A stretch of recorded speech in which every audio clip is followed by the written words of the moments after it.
Good evening to you and welcome to the program. Here's a look at what's coming up. Man saved my life. Risked his own life to save mine.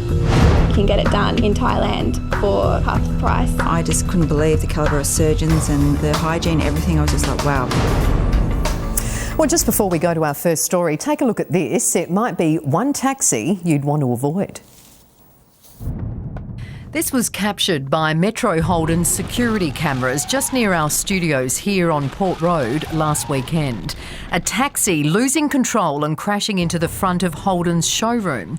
It's understood the driver and his passengers walked away from the crash, but we believe police are now investigating whether the cab was driving on a Space-Saver spare tyre at the time of the accident. And Metro Holden has said if you're interested in buying one of their cars, there are plenty of parks right out the front rather than driving into the showroom. Good to hear they kept their cool. But let's turn now to the amazing 33-year search by the survivor of a fiery Air Force helicopter crash to meet the decorated hero who saved his life. Phillip Dunn now lives in Victor Harbour and is terribly scarred by the ordeal, but he's never lost his sense of humour nor his deep desire to personally thank the South Australian pilot who risked his own life to pull him to safety. When all seemed lost, he enlisted the help of reporter Frank Pangallo, who tonight tells Phillip's most incredible and touching journey. When I heard the bang and then we started corkscrewing in, that's when I knew we were in big trouble.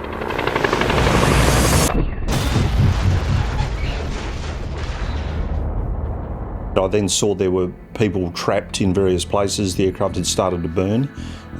Dunny was trapped under one side of the helicopter and he was already burning, so there were flames around him. Phillip Dunn, or Dunny as he was affectionately known to his fellow 9th Squadron crewmen, is one of the luckiest men alive. If it wasn't me and the chopper, it would have been one of my mates. It was just pot luck. I drew that bird and that's the one I stuck with. He was a gunner on board an Iroquois helicopter on a routine military exercise in Queensland in 1981 when trouble struck. We were going to go down no matter what. We're over scrub and we're probably approximately 50 feet above treetop. And the only way is down. We lost our tail rotor drive shaft and a helicopter is pretty much uncontrollable when that happens. Mark Eldridge was one of the co-pilots. My side of the cabin was crushed and I didn't actually know which way was up, which way I was facing, and all I knew is I had to get out. I can remember being pinned under the wreckage still. I can remember being on fire and screaming for help, and I couldn't get out because my ankles were pinned, but I could thrash around, but I still couldn't put the fire out, and it was just kept engulfing me. Magnesium is what got me, and avturf as well, mixed together, highly toxic. It seemed futile. I tried to lift the helicopter off him, clearly a waste of time, but you know, you'll do anything to try and get someone out.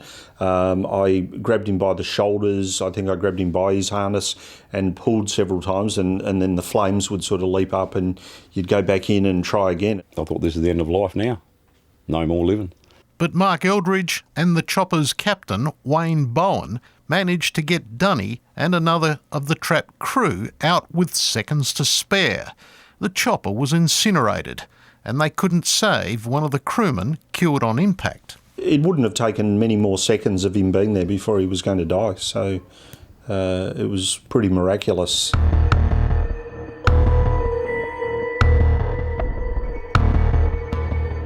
However, Phillip suffered horrific injuries. He actually died 3 times on the operating table that night and spent the next 16 months in hospital.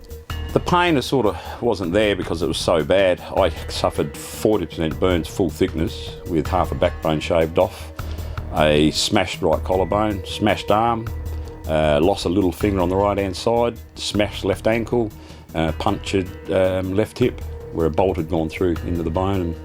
But that never heals. It heals sometimes, and then other times it just breaks down and still stays there. Scarring is, it's a pretty mess, but you know, at least I'm here. I can still get around, I do things. Dunny never saw his rescuers again. Their lives took different paths. Phillip never fully recovered and was eventually medically discharged. His scars are both physical and psychological. The pain constant. About a 7 out of 10. It just aches all the time. And there's days that you just don't want to get up, and days that we do is just lay on the couch. But it hurts. It hurts a fair bit. Mark Eldridge and Wayne Bowen received the Star of Courage from Prince Charles in 1983 for their acts of bravery. I've got a theory about courage. You know, courage is when you're fearful and you go and do it anyway. I don't remember being scared. I just remember things had to get done, and you know, all of us that were okay went and did them. We just pulled people out. So there wasn't a perception that I could die doing this. He deserved it for what he put his own life at risk to save mine. You know, that he could have exploded and he would have been dead too. Mark had a distinguished flying career in the Air Force, rising to command a squadron of Hornets before retiring a few years ago. I do wonder about where the guys ended up, how it affected their lives. I was one of the very lucky ones, very minor injuries, and I was back to flying within 6 or 8 weeks after the accident.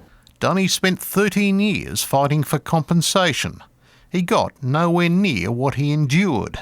He's currently on a disability pension, but here's what hurts him even more.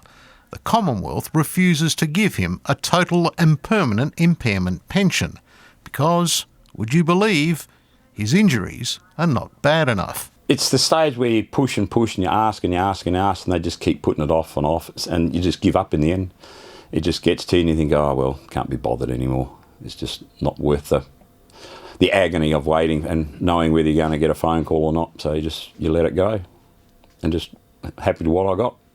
But there's something else Phillip Dunn has badly wanted for 33 years. The man saved my life. Risked his own life to save mine. And to me, you know, you've got to find that person.